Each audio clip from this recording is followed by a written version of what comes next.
जय गुरुदेव। मैं आज आपको शब्दरूप के बारे में पढ़ाना चाहती हूँ। शब्दरूप क्या है? तो ये शब्दरूप जो है, ये संज्ञा जो है और उनके रूप जो चलते हैं उनको शब्दरूप कहा जाता है। तो संज्ञा जो है, ये शब्दरूप जो है, ये हमारे यहाँ पर विभक्तियाँ लगाई जाती है।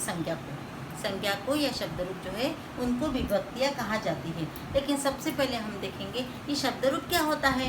तो शब्दों में जिन शब्दों की शब्दरूप यानी क्या है कि उनकी विभक्तियाँ करते हैं, इसलिए उनको शब्दरूप कहा जाता है। तो ये शब्द कैसे है? शब्द बहुत सारे अकारांत है, आकारांत है, उकारांत है, ऋकारांत है। तो ये कैसे पहचानेंगे हम? तो जिन शब्दों का उच्चारण अ में आता है, अ में आता है यानी आखिरी में जिनका उच्चारण अ में आता है उनको अकारांत शब्द कहा जाता है। जैसे राम, अश्व, आखिरी में उच्चारण हमारा अ का आ रहा है। गज, छात्र, बालक, बालक, ये जो है तो उच्चारण करते समय आखिरी में अ का उच्चारण आता है, इसलिए इनको अकारांत पुल्लिंग शब्द कहा जाता है। फॉर एग्जाम्पल यहाँ पर हमने राम शब्द लिखा है तो हम बोलेंगे अकारांत पुल्लिंग राम शब्द। तो उसी तरह और अकारांत शब्द ये अक्सर जो है ये पुल्लिंग वाले शब्द होते हैं। उसी तरह आकारांत शब्द यानी जिन शब्दों का उच्चारण करते समय आखिरी में आ का उच्चारण आता है। बाला, माला, लता, बालिका, छात्रा, राधा, या लड़कियों के नाम जो है आकारांत भी होते हैं, इकारांत भी होते हैं। आ, जिनके आखिरी में आ का उच्चारण आता है उनको कहा जाता है आकारांत शब्द। और ये आकारांत शब्द अक्सर स्त्रीलिंग वाले शब्द होते हैं। उसी तरह इकारांत शब्द भी है। इकारांत मुनि, आखिरी में उच्चारण आया ई, कवि, ई। तो ये जो है इकारांत शब्द, तो आखिरी में उच्चारण इनका ई आया है। मुनि, कवि, रवि, तो ये जो है इकारांत शब्द है, लेकिन ये पुल्लिंग शब्द है, इसलिए इनको कहेंगे हम इकारांत पुल्लिंग शब्द। उसी तरह इकारांत स्त्रीलिंग शब्द भी है। इकारांत स्त्रीलिंग शब्द है वहाँ पर नदी, मती, गति। तो ये जो है सावित्री इकारांत शब्द है। तो ये इकारांत शब्द में से आखिरी में ई का उच्चारण है, लेकिन ये स्त्रीलिंग शब्द है। तो इकारांत वाले शब्द से लेकर जो शब्द है वो पुल्लिंग भी होते हैं, स्त्रीलिंग भी होते हैं, नपुंसकलिंग भी होते हैं। वारी, वारी यानी पानी, तो वो नपुंसकलिंग शब्द है, वो भी इकारांत शब्द है। र में ई की मात्रा का उच्चारण होता है, तो ये है इकारांत शब्द। तो इनके आखिरी में जिस स्वरों का उच्चारण होता है उनके अनुसार आपको उन शब्दों के अनुसार अकारांत, आकारांत, इकारांत, उसी तरह उकारांत भी शब्द है। गुरु, भानु, इंदु, बिंदु, ये जो है उकारांत शब्द है, ये पुल्लिंग शब्द है। उसी तरह उकारांत शब्द है धेनु, वधु, उ आया है, तो ये उकारांत शब्द है। उसके बाद है ऋकारांत भी शब्द है, पुल्लिंग भी है, स्त्रीलिंग है। उसी तरह वहाँ पर ऋकारांत शब्द है। ऋकारांत है पितृ, पितृ यानी पिता, भ्रातृ, भ्राता, मातृ, स्त्रीलिंग शब्द है माता, तो पुल्लिंग भी शब्द है, स्त्रीलिंग भी शब्द है वहाँ पर। उसी तरह और बाकी शब्द है, तकारांत शब्द है, सकारांत शब्द है, दकारांत शब्द है, शकारांत शब्द है, ऐसे बहुत सारे उकारांत शब्द है। तो ये बहुत सारे शब्द है, लेकिन फिलहाल मैं आपको ये अकारांत शब्द के बारे में और ये इनकी विभक्तियाँ कैसे चलती है ये मैं आज आपको पढ़ाना चाहती हूँ। तो ये हम जो है जिस तरह हम हमारे कारक में जिस तरह हम बोलते हैं मे पर, या के द्वारा, या को के लिए, उसके लिए, मेरे ऊपर, ये जो आता है तो ये उस समय में हम संस्कृत में उसका ट्रांसलेशन कैसा करेंगे? संस्कृत में सिर्फ अहम, मैं, अहम यानी मैं, लेकिन मेरे है या मेरे लिए है, तो उस समय में हम कैसी विभक्ति यूज़ करेंगे? तो उस समय में वहाँ पर ये जो विभक्तियाँ जो दी है तो उसके अनुसार, उस विभक्ति के अनुसार उस शब्द का वो उसका ट्रांसलेशन वो होता है। लेकिन उसके पहले आप ये देख लीजिए कि यहाँ पर प्र यानी प्रथमा विभक्ति, द्वि यानी द्वितीय विभक्ति, तृ यानी तृतीय विभक्ति, च यानी चतुर्थी विभक्ति, पंचमी विभक्ति, षष्ठी विभक्ति, सप्तमी विभक्ति एंड संबोधन विभक्ति। उसी तरह यहाँ पर एक वचन, द्विवचन, बहुवचन। तो यहाँ पर संस्कृत में एक वचन, द्विवचन, बहुवचन होता है। उसी तरह लिंग जो है पुल्लिंग, स्त्रीलिंग और नपुंसकलिंग होता है। मैं आपको राम शब्द बोलकर दिखाती हूँ। रामः, रामो, रामः प्रथमा, रामम, रामो, रामान द्वितीया, रामेण, रामाभ्याम, रामैः तृतीया, रामाय रामाभ्याम रामेभ्यः चतुर्थी, रामात रामाभ्याम रामेभ्यः पंचमी, रामस्य रामयोः रामाणां षष्ठी, रामे रामयोः रामेषु सप्तमी। हे राम, हे रामो, हे रामा संबोधन। तो इतने सारे राम शब्द के हमने उसके आगे ए की मात्रा दी है, त लगाया है, स्य लगाया है, भ्याम लगाया है, ए की मात्रा दी है, भ्यह लगाया है, नाम लगाया। तो इनका उपयोग कैसा है? तो ये जो है विभक्ति इतनी सारी याद करने के लिए है। तो ये किसके लिए है?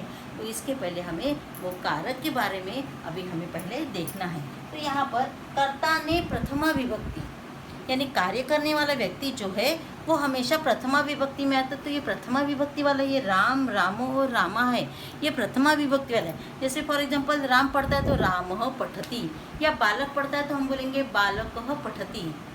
तो उस समय में वहाँ पर क्या आएगा? प्रथमा विभक्ति वाला वो वर्ड आएगा। इस राम शब्द की जगह हम बाल, गज, अश्व कोई भी शब्द यूज़ कर सकते हैं।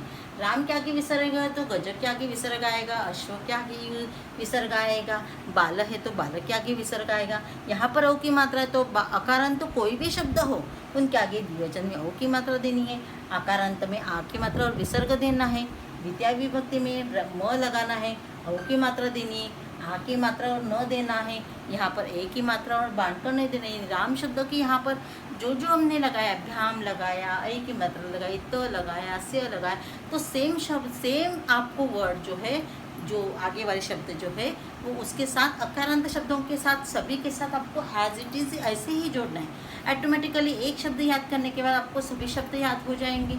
तो उसके लिए फिर कर्ता ने प्रथमा विभक्ति, यानी काम करने वाला राम है, एक राम है, या एक बालक है, दो बालक है, या बहुत सारे बालक है, या एक छात्र है, दो छात्र है, बहुत सारे छात्र है। छात्रः, छात्रो, छात्रा, छात्रः पठति, छात्रो पठतः, छात्राः पठन्ति, बालः चलति, बालौ चलतः, बालाः चलन्ति। तो उस समय में वहाँ पर आएगा आपका एक है तो चलने वाला तो एक बोलेंगे, एक पहला वाला विभक्ति वाला एक वचन वाला करेंगे, दूसरी भी ये है तो दो है तो द्विवचन वाला आएगा, बहुत सारे हैं तो वहाँ पर बहुवचन वाला आएगा। तो एक कर्ता ने प्रथमा विभक्ति, कार्य करने वाला प्रथमा विभक्ति। उसके बाद है कर्म को द्वितीय विभक्ति। कर्म को द्वितीय विभक्ति यानी कर्म जो है वो द्वितीय विभक्ति में आता है। जैसे फॉर एग्जाम्पल अहम रामम पश्यामि, मैं राम को देखती हूँ। अहम छात्रम पश्यामि, अहम छात्रो पश्यामि, मैं एक छात्र को देखती हूँ, मैं दो छात्रों को देखती हूँ। अहम छात्रान पश्यामि, मैं बहुत सारे छात्रों को देखती हूँ। तो उस समय में पिता पुत्रम ताड़यति, पिता पुत्रो ताड़यतः, पिता पुत्रान ताड़यति। एक पुत्र को मारता है, दो पुत्रों को मारता है, या बहुत सारे पुत्रों को मारता है। तो उस समय में वहाँ पर को आएगा। ये है आपका कर्मों को द्वितीय विभक्ति। देन उसके बाद है करण से के द्वारा। ये करण से के द्वारा यानी जिन शब्द के आगे से या के द्वारा आता है तो उस समय में वहाँ पर तृतीय विभक्ति का प्रयोग किया जाता है। उनको बोलते हैं करण से के द्वारा तृतीय विभक्ति। तो तृतीय विभक्ति यानी हमारे क्रिया का साधन या माध्यम। फॉर एग्जाम्पल अहम कलमेन लिखामि, अहम कलमेन लिखामि यानी मैं कलम से लिखती हूँ। अहम चरणाभ्याम चलामि, मैं ह्यूमन बीइंग हूँ, इसलिए वहाँ पर दो पैरों से चलती हूँ। लेकिन अगर यहाँ पर अहम चरणाभ्याम चलामि, पशवः चरणैः चलन्ति, बहुत सारे पशु जो उनको पशुओं को चार पैर रहते तो वो इसलिए वहाँ पर बहुवचन वाला आएगा चरणैः। या पादाभ्याम, जनः पादाभ्याम चलति, पशवः पादैः चलन्ति। पशु जो है बहुत दो से ज़्यादा पैरों से चलती, इसलिए वहाँ पर बहुवचन आया है चलन्ति। तो ये माध्यम या साधन है। या और एक एग्जाम्पल है छात्राः बसयानेन विद्यालयं गच्छति। तो छात्र जो बस वाहन से विद्यालय जाते हैं तो उनके जाने का साधन या माध्यम है बस वाहन है। या धनवन्तः जनाः वायुयानेन मुंबई नगरं गच्छन्ति। धनवान लोग जो है वो वायुयान से मुंबई नगर जाते हैं तो उनके धनवान लोगों का जाने का साधन या माध्यम जो है वो वायुयान है। या अनेके जनाः कार्यानेन गच्छन्ति, बहुत सारे लोग जो है वो कारयान से जाते हैं, तो उनके जाने का यह साधन क्या है, कारयान है। तो यहाँ पर से या के द्वारा आता है, तो अध्यापिका कलमेन लिखती, उस समय में वहाँ पर आएगा ये मेरे लिखने का साधन या माध्यम है, तो वो हो गया आपका से के द्वारा तृतीया विभक्ति। उसके बाद है संप्रदान को के लिए, यानी जिन शब्दों के आगे को या के लिए आता है उस समय वहाँ पर चतुर्थी विभक्ति होती है। चतुर्थी विभक्ति यानी को या के लिए, तो को या के लिए यानी फॉर एग्जाम्पल माता पुत्र के लिए दूध देती है, तो उस समय में आएगा माता पुत्राय दुग्धम यच्छति, या छात्राः पठनाय विद्यालयं गच्छन्ति। पठनाय चतुर्थी विभक्ति, पढ़ने के लिए, एक तो को आएगा नहीं तो के लिए आएगा, उस समय में वहाँ पर चतुर्थी विभक्ति का प्रयोग करना है। या राजा निर्धनाय धनम यच्छति, राजा निर्धन के लिए धन देता है। या राजा दानाय दानशालायाः निर्माणं करोति, ये बड़ा सेंटेंस हो गया, लेकिन वहाँ पर है राजा दान के लिए दानशाला का निर्माण करता है, तो उस समय में वहाँ पर आएगा को या के लिए अगर आता है तो उस समय में चतुर्थी विभक्ति का प्रयोग होता है। फॉर एग्जाम्पल अगर एक वचन द्विवचन बहुवचन है तो हम ये भी बोल सकते हैं पिता पुत्राय पुस्तकानि आनयति, पिता पुत्राभ्याम पुस्तकानि आनयति, पिता पुत्रेभ्यः पुस्तकम आनयति। तो उस समय में क्या, पिता पुत्र के लिए किताबें लाता है, पिता अपने 2 पुत्रों के लिए किताबें लाता है, या पिता 2 से ज़्यादा, उनको 3 बच्चे हैं तो वो तीनों पुत्रों के लिए वहाँ पर किताबें लाता है, तो उस समय में पुत्राय पुत्राभ्याम पुत्रेभ्यो, पुत्र के लिए।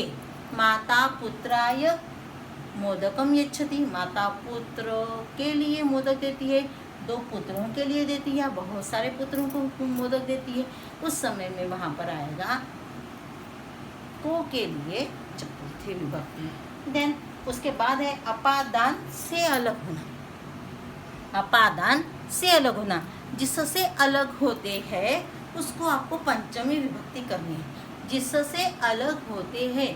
फॉर एग्जाम्पल छात्राः विद्यालयात् गृहम् आगच्छन्ति, वो विद्यालय से दूर हो रहे हैं और घर जा रहे हैं अपने, तो विद्यालय से दूर होते तो विद्यालय को आपको पंचमी करना है। अगर सुबह मॉर्निंग में 7 बजे अगर वो स्कूल में जाता है तो गृहात् विद्यालयं गच्छन्ति, विद्यालयात् गृहम् आगच्छन्ति, तो उस समय में वहाँ पर आएगा पंचमी विभक्ति। तो या और है हिमालयात् गंगा निर्गच्छति या उद्भवती, हिमालय से गंगा निकलती है, यानी गंगा नदी जो वहाँ से निकलकर दूर बहती जाती है, तो वहाँ से होते होते दूर जा रही उससे, इसलिए उस समय में आएगा वहाँ पर पंचमी विभक्ति। तो जिससे अलग होते हैं, फॉर एग्जाम्पल विद्यालय से अलग होते, अहम भंडारातः नागपुरम गच्छामि, मैं भंडारा से नागपुर जाती है, यानी भंडारा से मैं दूर हो रही हूँ। अहम नागपुरातः भंडारा नगरम आगच्छामि, तो मैं नागपुर से अगर भंडारा आते तो नागपुरातः आएगा, यानी पंचमी विभक्ति आएगी। रामात, उस समय में आएगा रामात, नागपुरात, भंडारा तो वहाँ पर पंचमी विभक्ति आएगी। तो जिससे अलग होते हैं, फॉर एग्जाम्पल और एक है सिंपल वाला कि पेड़ को पत्ते हैं और वो पत्ते जो है वो नीचे गिर रहे हैं, पेड़ पर थे वो गिर गए, यानी पेड़ से वो अलग हो गए, उस समय में आएगा वृक्षात् पत्राणि पतन्ति, वृक्षात् पत्राणि पतन्ति, यानी पेड़ से पत्ते गिरते हैं। तो ये हो गया आपका पंचमी विभक्ति। देन षष्ठी विभक्ति जो है का, की, के या रा, री, रे, षष्ठी विभक्ति, यानी जिन संज्ञा के साथ का आएगा या की आएगा या के आएगा या रा आएगा या री आएगा या रे आएगा, उस समय में वहाँ पर आपको षष्ठी विभक्ति का प्रयोग करना है। फॉर एग्जाम्पल राजा का पुत्र, तो राज्ञः पुत्र राजपुत्रः भवति, राजा का पुत्र राजपुत्र होता है।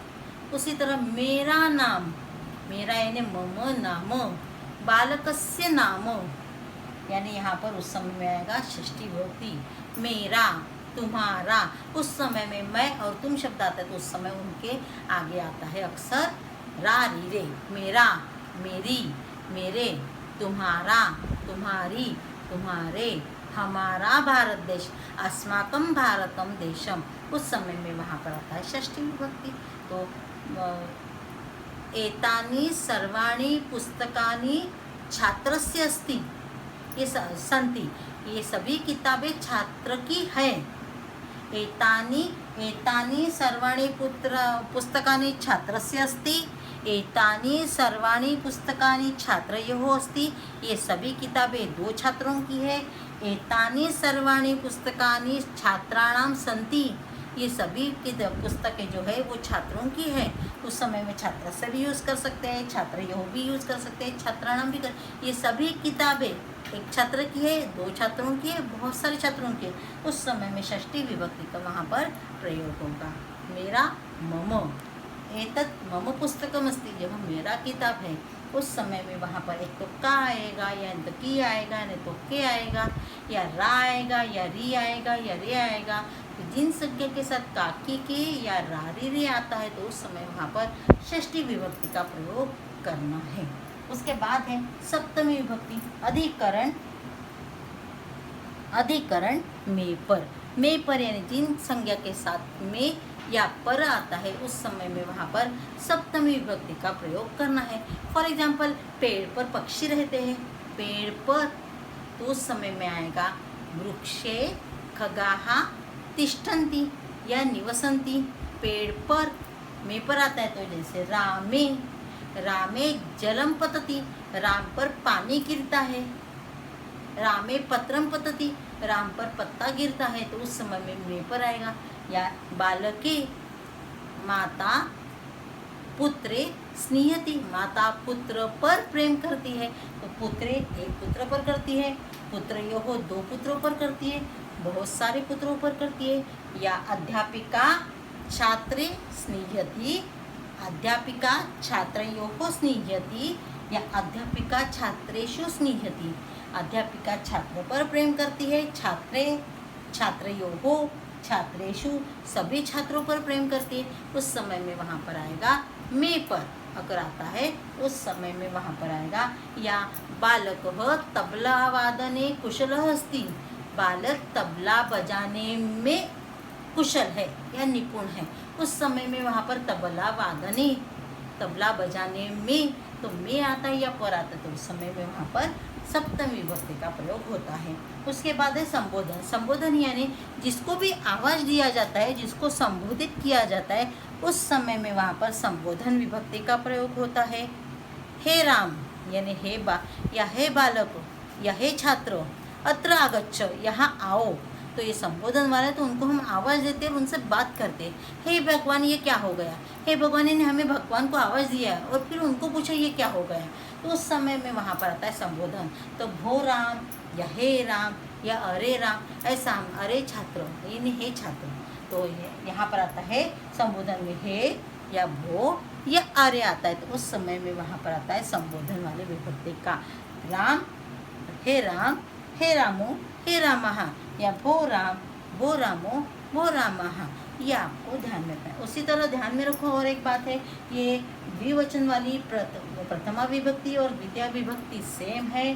तृतीया चतुर्थी पंचमी विभक्ति वाले वर्ड हमेशा सेम, हमेशा, चाहे पुल्लिंग वाला हो या स्त्रीलिंग वाला हो या नपुंसकलिंग वाला हो, इनमें प्रथमा द्वितीय विभक्ति और संबोधन वाली द्विवचन वाली ये सेम ही रहता है। तृतीय चतुर्थी पंचमी वाला भ्याम भ्याम वाला सेम रहता है, षष्ठी सप्तमी वाला कोई भी शब्द हो ये सेम रहता है। उसके बाद सिर्फ अकारांत शब्द में यहाँ पर आई की मात्रा आती है। चतुर्थी पंचमी में दोनों सेम वर्ड बनते हैं, षष्ठी में नाम या नाम आता है। एक बात ध्यान में रखो कि जिन शब्दों में र का उच्चारण या ऋषि का उच्चारण आता है उस समय में वहाँ पर ना षष्ठी विभक्ति बहुवचन में और तृतीय विभक्ति एक वचन में बाण के न का, बड़े न का उच्चारण किया जाता है।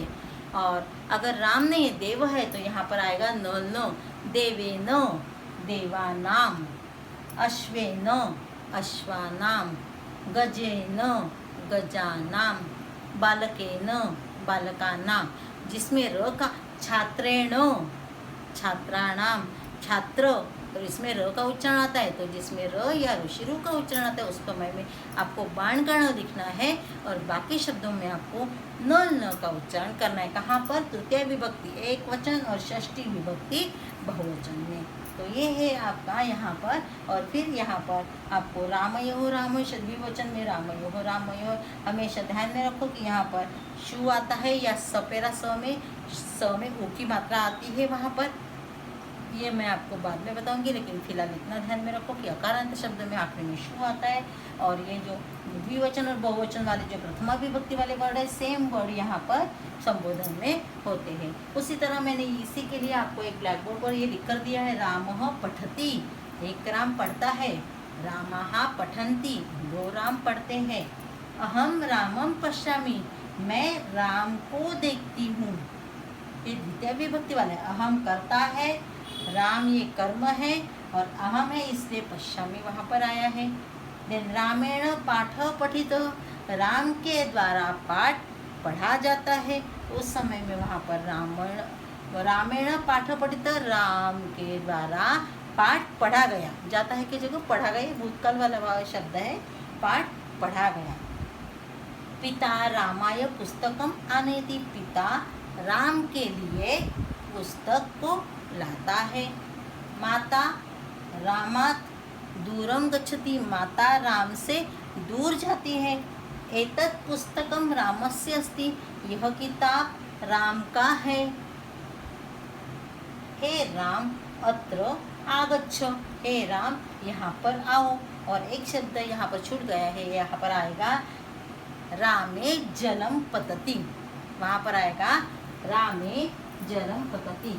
तो यहाँ पर षष्ठी एक जो लाइन रह गई है ये है रामे जलम पतति, यानी राम पर पानी गिरता है।